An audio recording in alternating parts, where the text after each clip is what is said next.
Assalamualaikum warahmatullahi wabarakatuh. Bayangkan seorang perempuan yang pernah mengaku nabi, memimpin ribuan pengikut, lalu akhirnya hidup tenang tanpa pengaruh dan tanpa panggung, lenyap begitu saja dari sejarah. Kisah Sajah binti Al-Harits di akhir hidupnya bukan tentang kekuatan, tetapi tentang bagaimana seseorang meletakkan ambisinya dan memilih untuk kembali kepada kebenaran. Semoga Allah menjaga hati kita dari fitnah ambisi menyesatkan, mengokohkan kita di atas tauhid, dan menjadikan kita termasuk hamba-hambanya yang istiqomah hingga akhir hayat. Amin, amin ya rabbal alamin. Ambil pelajaran dari perjalanan ini, bagaimana ketegasan syariat dan kejujuran kembali kepada Islam dapat mengubah arah hidup seseorang. Mari lanjutkan belajar sejarah Islam yang faktual agar iman semakin kokoh dan pandangan kita semakin jernih dalam membedakan kebenaran dari fitnah. Bismillah, mari kita mulai ceritanya.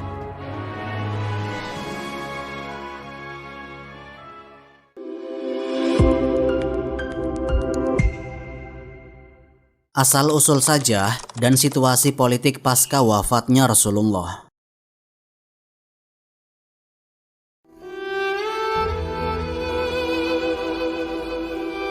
Wafatnya Rasulullah Shallallahu Alaihi Wasallam menjadi titik perubahan besar di Jazirah Arabia. Dalam waktu singkat, wilayah yang sebelumnya bersatu di bawah kepemimpinan nubuah mulai menghadapi goncangan politik dan sosial. Banyak kabilah yang sebelumnya menyatakan Islam karena stabilitas dan kepemimpinan Rasulullah kini diuji komitmennya. Fenomena ini dikenal sebagai riddah, yaitu gerakan keluar dari Islam, penolakan zakat, atau munculnya klaim kenabian palsu. Di tengah suasana yang tidak stabil itu, muncul beberapa tokoh ambisius yang memanfaatkan kekacauan sebagai peluang untuk memperluas pengaruh. Salah satu latar penting dalam masa ini adalah keberadaan Sajah binti Al-Harits. Sajah berasal dari Bani Tamim, salah satu kabilah paling besar dan dihormati di Najd. Bani Tamim memiliki cabang-cabang kecil dengan pemimpin masing-masing, sehingga struktur sosialnya cukup kompleks. Wilayah Najd sendiri dikenal sebagai daerah yang banyak melahirkan tokoh kuat, baik dalam kepemimpinan, perdagangan, maupun peperangan. Dalam lingkungan seperti itu, seseorang yang memiliki keberanian berbicara dan pengaruh sosial dapat dengan cepat naik menjadi figur penting. Sajah tumbuh dalam lingkungan yang terbiasa menilai seseorang berdasarkan kecakapan berbicara, kemampuan menata kelompok, dan pengaruh terhadap pengikut. Nama lengkapnya adalah Sajah binti Al-Harits bin Suwaid, dan riwayat-riwayat menunjukkan bahwa ia dikenal sebagai perempuan yang memiliki kemampuan retorika kuat. Pada masa itu, retorika menjadi salah satu standar kehormatan dalam suku-suku Arab. Banyak keputusan besar yang diambil melalui perundingan terbuka, dan siapa yang berbicara paling jelas, paling meyakinkan, serta mampu menggerakkan perasaan kelompok sering mendapat posisi berpengaruh. Dengan karakter seperti itu, Sajah mulai dikenal di lingkup sukunya sebagai figur yang layak didengar pendapatnya. Ketika gelombang riddah menyapu berbagai kabilah, Bani Tamim termasuk suku yang mengalami perpecahan.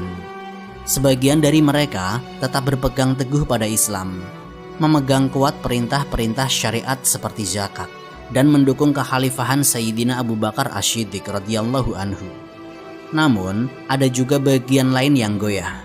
Mereka terpengaruh oleh propaganda kabilah-kabilah tetangga yang mulai menolak otoritas Madinah. Di antara mereka muncul keraguan tentang apakah otoritas zakat masih mengikat setelah wafatnya Rasulullah, dan apakah kepemimpinan manusia biasa dapat menggantikan kedudukan Rasulullah Shallallahu Alaihi Wasallam.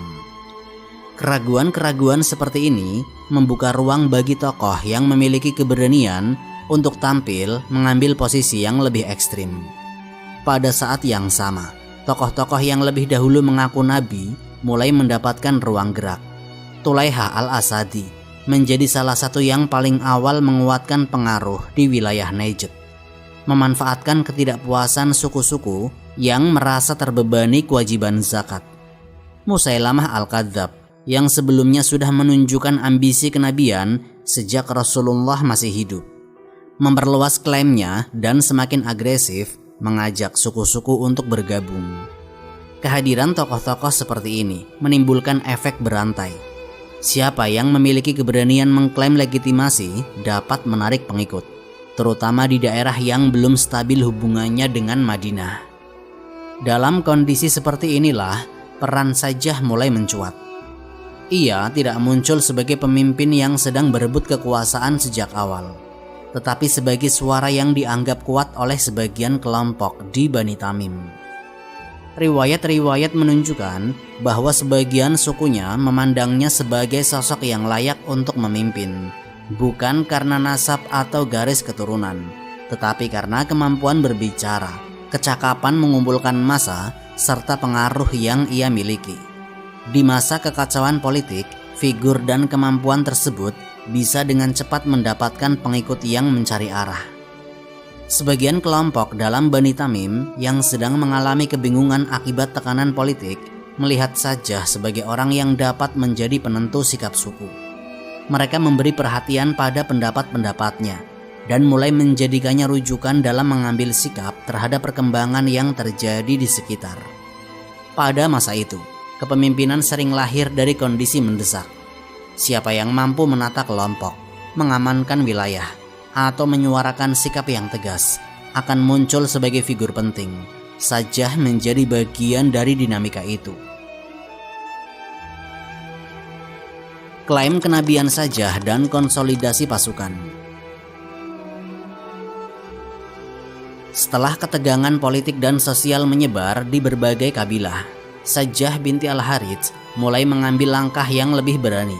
Lingkungan Bani Tamim yang sedang terpecah memberikan ruang bagi pihak-pihak yang ingin menonjolkan diri sebagai penentu arah kelompok. Dalam suasana itu, Sajjah mulai menyatakan bahwa dirinya menerima wahyu. Pernyataan ini disampaikan di hadapan kelompok yang telah lebih dulu menganggapnya sebagai figur penting. Kabar tersebut menyebar dengan cepat, karena pada masa itu, isu kenabian palsu dari berbagai tokoh lain juga sedang muncul di seluruh wilayah Arabia. Klaim Sajjah tidak berdiri sendiri. Ia bergerak mengikuti pola yang sudah tampak dari tokoh-tokoh seperti Tulaihah dan Musailamah, yang memanfaatkan lemahnya kontrol pusat untuk mendapatkan legitimasi dari suku-suku yang bingung. Ketika Sajjah menyampaikan kalimat-kalimat yang ia sebut sebagai wahyu, isi dan susunannya menunjukkan bahwa itu tidak memiliki ciri nubuah yang sah. Riwayat mencatat bahwa sebagian kalimat yang dinisbahkan kepadanya lebih menyerupai susunan syair untuk ungkapan spontan yang tidak memiliki kejelasan kandungan hukum atau penunjukan kehidupan. Berbeda dari struktur wahyu yang dikenal pada masa kenabian. Pengikutnya tetap menerima hal itu, bukan karena keyakinan ilmiah, tetapi karena kebutuhan mereka terhadap figur yang mampu memberikan arah di tengah keadaan kacau. Sajjah memanfaatkan kondisi sosial yang sedang tidak stabil. Solidaritas suku di Arabia sangat kuat, dan dalam masa penuh ketegangan, suku-suku cenderung mengikuti figur dari kalangan sendiri yang menunjukkan keberanian mengambil sikap. Banyak anggota dari Bani Tamim yang mulai mengikuti Sajjah lebih karena faktor ikatan kabilah daripada urusan agama. Di masa keretakan, keputusan kelompok sering ditentukan oleh kebersamaan suku, bukan oleh argumentasi keagamaan. Dengan modal itu, Sajjah berhasil mengumpulkan kelompok besar yang siap mengikuti perintahnya. Jumlah pengikutnya bertambah dengan cepat. Laporan sejarah menunjukkan bahwa pasukannya mencapai ribuan orang. Banyak di antara mereka adalah orang-orang yang tidak memiliki pegangan politik yang jelas setelah wafatnya Rasulullah. Ada yang mengikuti Sajjah karena merasa perlu pemimpin yang dapat mewakili kabilah mereka. Ada pula yang bergabung karena melihatnya sebagai figur yang dapat bersaing dengan pengaruh tokoh-tokoh nabi palsu lainnya. Faktor agama sangat lemah dalam gerakan ini. Hampir seluruhnya didorong oleh pertimbangan sosial dan politik. Setelah jumlah pendukungnya meningkat, Sajjah mulai merancang langkah-langkah yang lebih konkret. Ia dan para pengikutnya menyusun rencana untuk menyerang beberapa wilayah yang masih setia kepada kekhalifahan Sayyidina Abu Bakar Asy-Shiddiq. Target utamanya adalah wilayah Muslim yang dianggap rapuh atau jauh dari pusat kekuasaan, sehingga dianggap mudah ditaklukkan.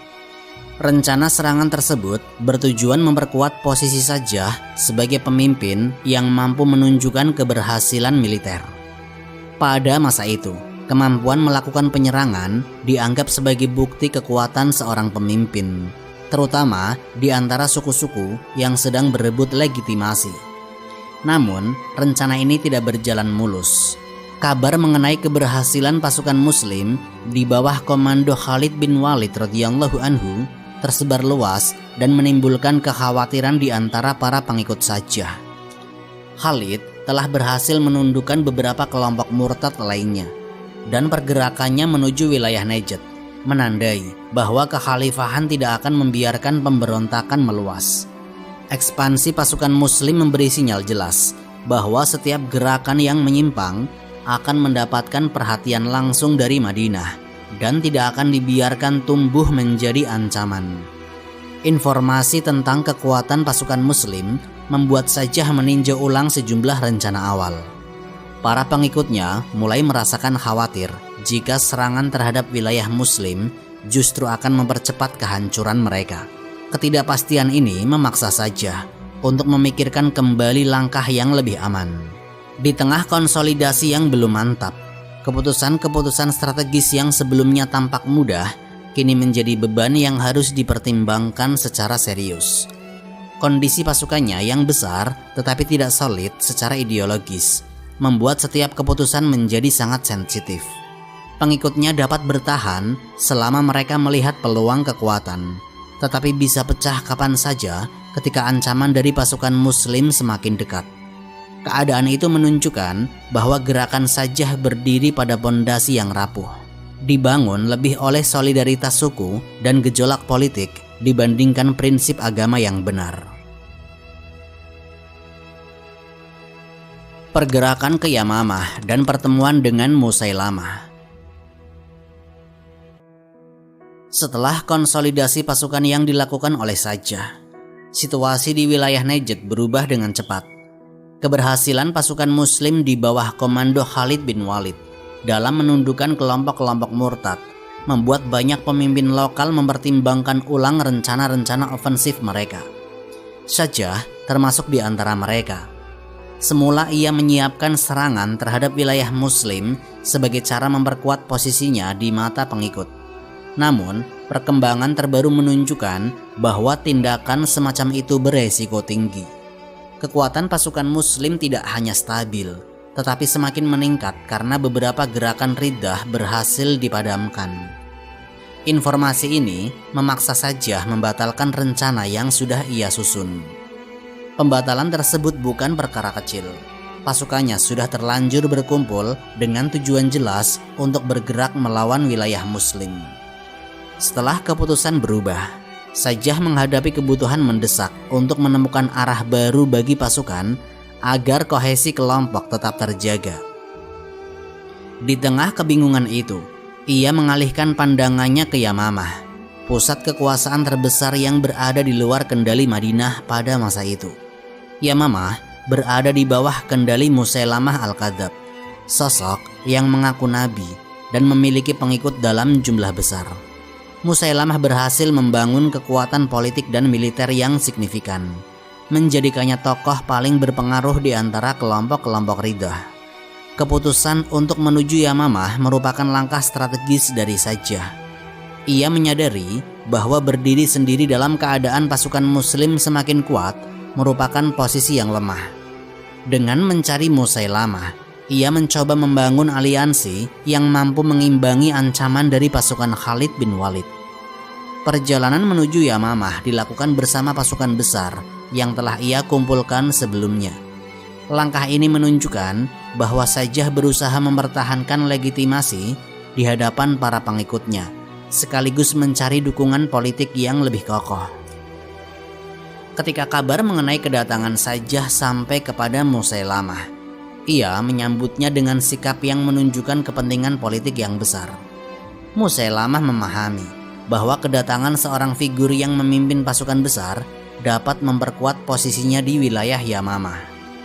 Dukungan dari Bani Tamim memberikan nilai tambah, karena suku itu merupakan salah satu kelompok berpengaruh di Najd. Bagi Musailamah, aliansi dengan Sajjah bukan semata dukungan militer, tetapi juga upaya menambah legitimasi di mata suku-suku lain yang masih ragu menentukan sikap. Riwayat sejarah menyebutkan bahwa pertemuan antara Sajjah dan Musailamah diwarnai dengan dialog singkat mengenai klaim kenabian masing-masing. Dialog ini memperhatikan bahwa keduanya tidak mengakui satu sama lain sebagai nabi yang benar. Namun, mereka menyadari bahwa kondisi politik memberi mereka kepentingan yang sama. Percakapan yang terjadi lebih menunjukkan sikap saling mempertimbangkan posisi masing-masing sebagai pemimpin kelompok murtad, bukan diskusi agama atau penyampaian wahyu. Isi dialog yang tercatat dalam literatur menunjukkan bahwa tidak ada kedalaman pesan atau ajaran, melainkan ungkapan yang menampilkan ambisi politik. Setelah pertemuan awal itu, Sajjah dan Musailamah mencapai kesepakatan untuk bekerja sama. Aliansi yang terbentuk jelas merupakan aliansi politik. Keduanya tidak menggabungkan ajaran atau sistem keagamaan, tetapi sepakat bahwa mereka dapat saling memperkuat dalam menghadapi ancaman yang sama, yaitu ekspansi pasukan Muslim. Musailamah mengandalkan jumlah pasukannya dan basis yang kuat di Yamamah, sementara Sajjah membawa dukungan dari kelompok Bani Tamim yang telah terpengaruh oleh gerakannya. Aliansi ini menunjukkan pola umum dalam gerakan-gerakan riddah. Kerjasama yang dibangun di atas kepentingan kekuasaan, bukan kepercayaan yang memiliki dasar teologis. Untuk mempertegas hubungan politik ini, Musailamah dan Sajjah menjalin ikatan pernikahan. Pernikahan tersebut tidak memiliki makna syariat karena kedua belah pihak berada dalam kondisi penyimpangan dari Islam. Namun dalam konteks politik Arabia pada masa itu, pernikahan sering digunakan sebagai alat memperkuat persekutuan antar kabilah dan tokoh. Tindakan ini diambil untuk memberi tanda bahwa kedua kelompok telah menyatukan tujuan sementara, sehingga pasukan mereka dapat bergerak dalam satu garis kepentingan. Dengan pernikahan itu, aliansi antara Sajjah dan Musailamah memperoleh bentuk yang jelas. Pasukan dan pengikut masing-masing kini memandang bahwa kedua pemimpin memiliki hubungan resmi yang mengharuskan mereka untuk tidak saling mengganggu dan jika diperlukan bekerja sama. Aliansi tersebut memberikan Musailamah tambahan kekuatan di mata suku-suku lain. Sementara bagi Sajjah, hal itu berarti perlindungan sementara dalam menghadapi ancaman dari pasukan Muslim yang semakin mendekat dari berbagai arah. Kekalahan Musailamah dan keruntuhan pengaruh Sajjah. Setelah rangkaian fitnah riddah meluas ke berbagai wilayah Arab, perhatian pusat kekhalifahan tertuju pada Yamamah. Sayyidina Abu Bakar memerintahkan Khalid bin Walid untuk mematahkan gerakan Musailamah al-Kadzab yang kekuatannya terus membesar dan memberi efek domino kepada para pengikut Nabi, termasuk Sajjah binti Al-Harits. Bagi Sayyidina Abu Bakar, gerakan ini tidak bisa dibiarkan berlarut. Yamamah harus menjadi prioritas. Khalid bin Walid berangkat dengan pasukan yang terorganisir dan berpengalaman. Beliau memahami bahwa Musailamah bukan sekedar pemimpin lokal. Ia telah memiliki kekuatan suku besar dari Bani Hanifah, benteng pertahanan yang kuat, serta pengaruh retoris yang membuat sebagian masyarakat terpecah. Khalid bin Walid datang ke Yamamah bertujuan menuntaskan ancaman ini secara tuntas. Perang Yamamah pun berlangsung. Pertempuran ini tercatat sebagai salah satu yang paling berat sepanjang masa riddah. Banyak sahabat penghafal Al-Quran gugur, menunjukkan betapa sengitnya perlawanan. Pasukan Musailamah bertahan keras di wilayah mereka, terutama di kebun besar yang kemudian dikenal sebagai Hadikot Al-Maut atau kebun maut. Benteng alami ini dimanfaatkan untuk bertahan, namun kaum muslimin terus menekan dengan disiplin dan keberanian yang kuat. Pada puncak pertempuran, Musailamah akhirnya tewas. Beberapa riwayat menyebut peran Wahsy yang melempar tombak disusul serangan kaum muslimin yang menembus pertahanan terakhirnya. Dengan kematian Musailamah, struktur pertahanan Yamamah runtuh. Pasukannya tercerai-berai. Sebagian melarikan diri dan wilayah itu secara penuh kembali berada di bawah kewenangan Islam. Kekalahan ini bukan sekedar kekalahan militer. Ia menjadi tanda berakhirnya salah satu pusat pemberontakan terbesar pasca wafatnya Rasulullah Shallallahu Alaihi Wasallam. Kekalahan Musailamah memberi dampak langsung kepada Sajjah binti Al-Harits. Aliansinya dengan Musailamah dibangun di atas kalkulasi kekuatan politik, bukan landasan keyakinan yang kuat. Ia berharap dapat memanfaatkan posisinya untuk memperluas pengaruh. Namun pada akhirnya bergantung pada momentum yang diciptakan Musailamah. Begitu pilar utama itu tumbang, seluruh bangunan politik Sajjah ikut ambruk. Pengikutnya yang sebelumnya terbakar ambisi oleh persaingan suku dan peluang kekuasaan langsung kehilangan arah. Mereka tidak memiliki wilayah kuat untuk bertahan dan tidak lagi memiliki alasan strategis untuk tetap mengikuti Sajjah. Banyak yang kembali ke suku masing-masing, sebagian menyerahkan diri, dan sisanya menghilang tanpa ikatan apapun.